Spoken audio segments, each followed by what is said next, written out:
Chapter 5. It was 1:17 and he still hadn't shown up. Robin was beginning to think Sergeant Alan Brand of the LAPD had blown her off, and she didn't like that idea. After the carjacking attempt, she canceled all her morning appointments, but her 1 o'clock with Brand had remained on her schedule.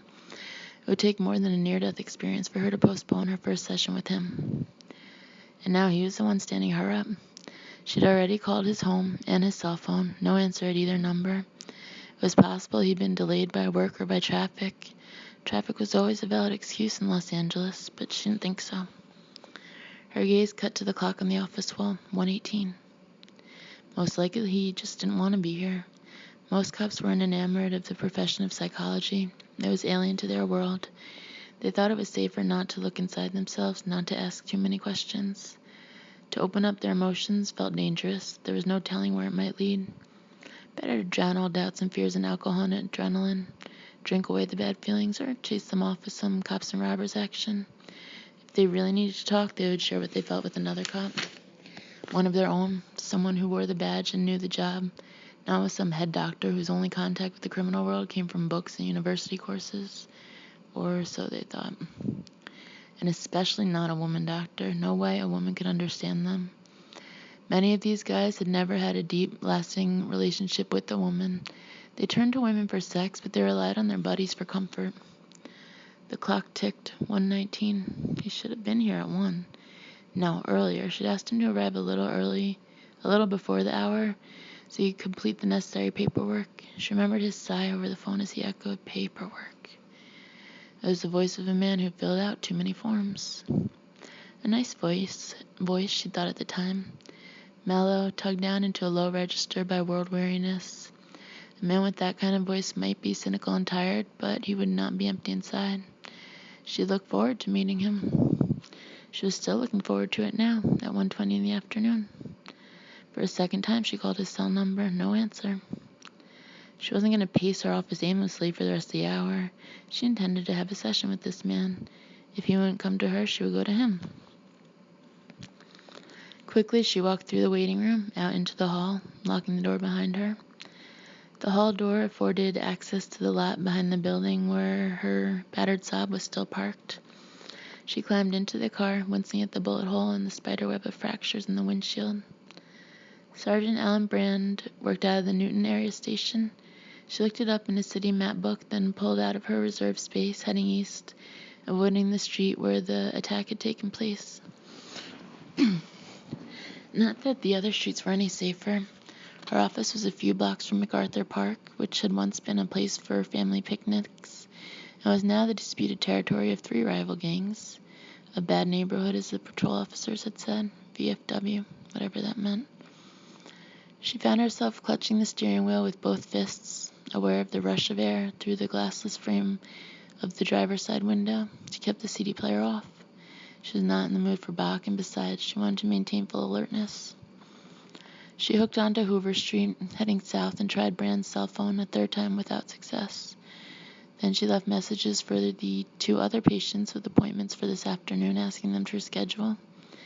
They were paying customers, and Brand was a freebie, but it didn't matter. She had to have this session with Brand. Hoover Street took her down to the USC campus. She turned left onto Jefferson Boulevard, passing through a neighborhood of shotgun flats, liquor stores, and boarded-up mini-malls. Knots of young people congregated on street corners or against walls tattooed with graffiti. She found herself wishing she could roll up her window. Conventional thinking was that the graffiti vandals and the other antisocial elements here, or anywhere, suffered from a deficiency of self-esteem. As a proactive measure, from preschool onward, kids were indoctrinated in the dogma of their own unassailable self-worth, yet they kept turning into taggers and dealers and killers anyway. It was her view that a lack of self-esteem had little to do with criminal tendencies. The typical inmate in the county jail had sky-high self-esteem. He saw himself as superior to most of the population. He believed he was smarter than the police, never mind that they had caught him, and more adventurous than the workaday civilians he characterized unfriendly as clones, drones, or normals. In quotes. Felons cannot be talked out of this attitude, or preached out of it, or medicated out of it. They had to be reached on a deeper level, the level of neural programming itself, the hardwiring wiring of their mental circuitry. It was the only way. If it worked, she reminded herself, if. At the corner of Jefferson and Central Avenue, the police station came into view. She pulled into the parking lot. She felt safe here, she thought, but when she got out of her car, a shudder of panic quivered through her, and she turned, quickly scanning her surroundings for danger. There was none. Damn, what was the matter with her? Then she smiled at herself. Of all people, she ought to know the symptoms of post-traumatic stress disorder. This morning's fight-or-flight response had been burned into her neural circuitry. It would keep recurring at unexpected times. Meanwhile, she would seek to dissociate from the symptoms by rationalizing and intellectualizing the event, just as she was doing now. Physician, she murmured, heal thyself. The lobby of the station house was crowded with civilians and uniformed officers. One man in a jacket and tie, in earnest conversation with the crying woman, looked at Robin as she entered. She felt his stare and looked back, wondering if he was a victim, a witness, or a plainclothes cop. People waited in line at the desk. When it was her turn to speak to the desk officer, she asked if she could speak with Sergeant Brand. Brand's not here, the officer said without glancing up from a stack of papers. Is he expected back soon? He's not here, not on duty. Robin didn't get it. The appointment had been set up during Brand's normal working hours. Are you sure? The officer flicked a glance at her. Can I help you? She doubted it. Who's in charge here? The WC is Lieutenant Wolper, WC Watch Commander. I'd like to speak with him. He's pretty busy, ma'am. She held her ground. I need to discuss something with him. It's urgent. The cop shrugged, eager to be rid of her, and gave her directions to the lieutenant's office. Robin proceeded down a hall lined with corkboards displaying memos and notices. Fluorescent light panels buzzed overhead. Coffee stains spotted the carpet. Lieutenant Wolper was protected from distractions by a civilian assistant, a heavy-set, grim-faced woman with a butch haircut. Robin introduced herself, drawing a frown from the assistant. She didn't take it personally. The woman seemed like the type who frowned a lot. The lieutenant is on the phone. Have a seat. Robin doubted this story. She had the feeling that the assistant merely wanted to show her who was in charge. It was power play, but Robin didn't care. She sat and waited. She would wait all day if she had to. Noises echoed from other parts of the station, drunken shouts, laughter, slamming doors. Men and women in uniform passed through the hall, gear rattling on Sam Brown belts, radios crackling with crosstalk. None of it was unfamiliar to her. Though she had never been inside this station, she had spent time in many similar environments. The atmosphere was always the same. A police station, a county jail, a state prison, such places had been part of her life throughout her childhood, until the age of 10 when they took her father away for the last time. She wasn't surprised when he was taken. He had gone to jail several times before. The other kids in Mrs. Allen's homeroom teased her about it and said she had a dad who was a jailbird and a crazy man. They said her dad had held up a liquor store and beaten the proprietor over the head with a baseball bat, even after he cleaned out the cash register. They said her dad had driven a car off a bridge and down an embankment during his failed getaway from another robbery.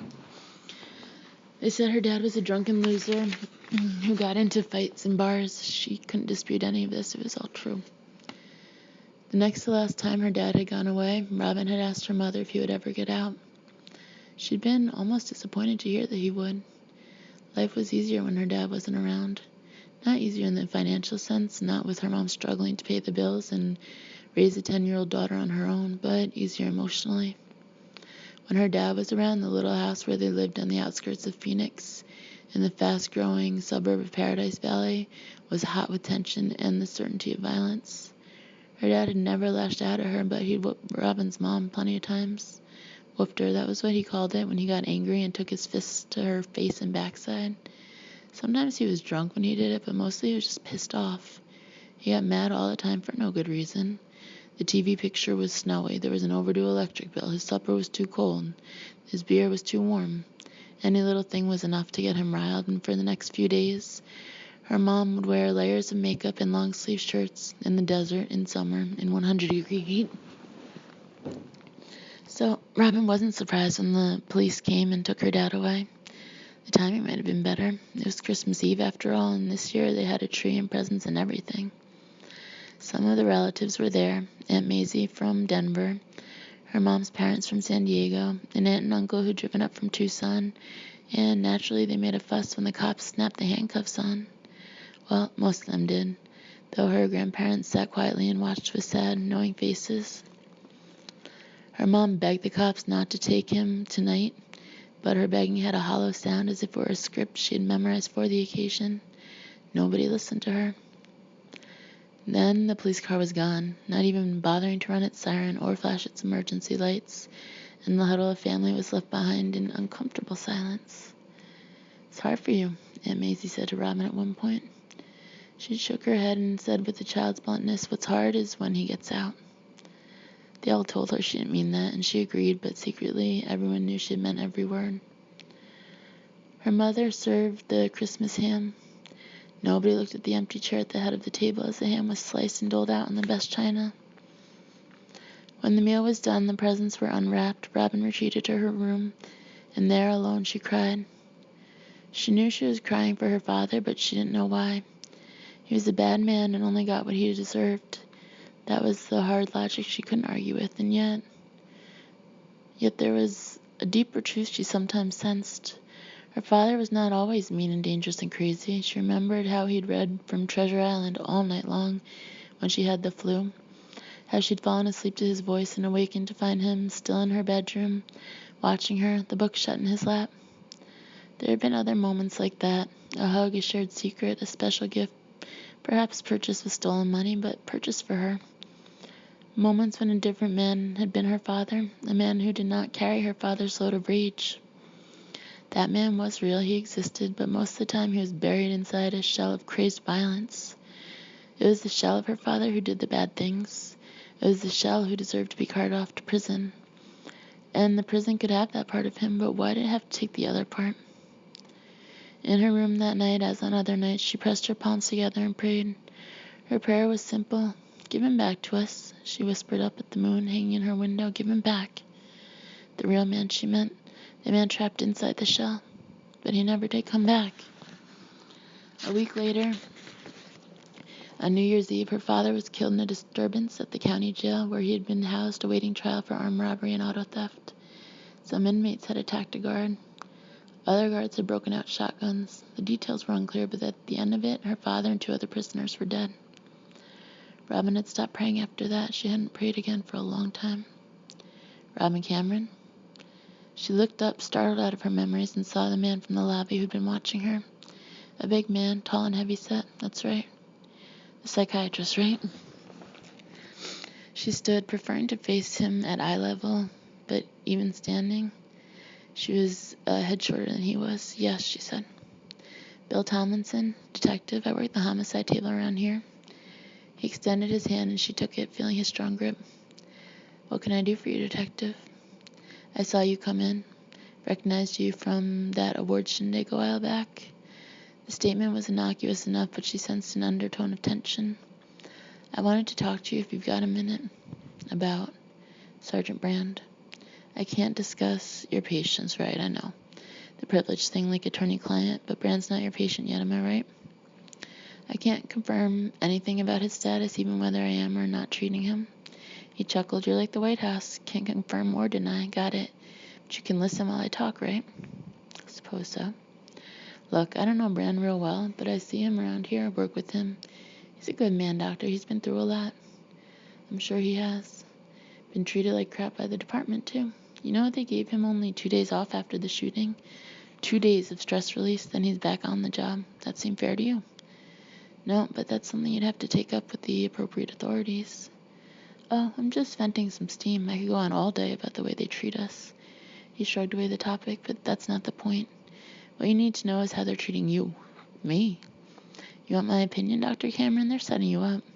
I think you've gotten a raw deal here." "How so?" "Look, Brand is a good cop. He's just unsociable, I suppose is the word. Not antisocial, you understand, just unsociable. He's not somebody who opens up. He's not a talker, and he doesn't want anybody's help. He'll be fighting you every step of the way." Robin said nothing. "The higher-ups selected Brand," Tomlinson went on, "because they knew he would be uncooperative. They want you to fail. You hear what I'm saying?" "I'm surprised you're so interested in my welfare." I just don't like the games they play. I don't like to see them screwing you over when you're just trying to help out. If I were you, I'd go back to the brass and tell them you want a better candidate, someone who will work with you, not against you, somebody you've got a chance with, because with Brand, you've got no chance at all. Maybe I enjoy a challenge. He's not a challenge, he's a brick wall. I'll take it under advisement. Thank you for your concern. Just trying to be helpful. You keep in mind what I said. Don't let them play you. They will if they think they can. He pantomimed a tip of his hat to her, an old-fashioned gesture made more quaint by the fact that he was, of course, hatless. She watched Tomlinson walk away, while wondering what that had been about. Perhaps he really was trying to help. Perhaps something else was going on. Whatever his reason, she wasn't going to be deterred. She would find Brand, and she would work with him, whether anyone wanted her to or not.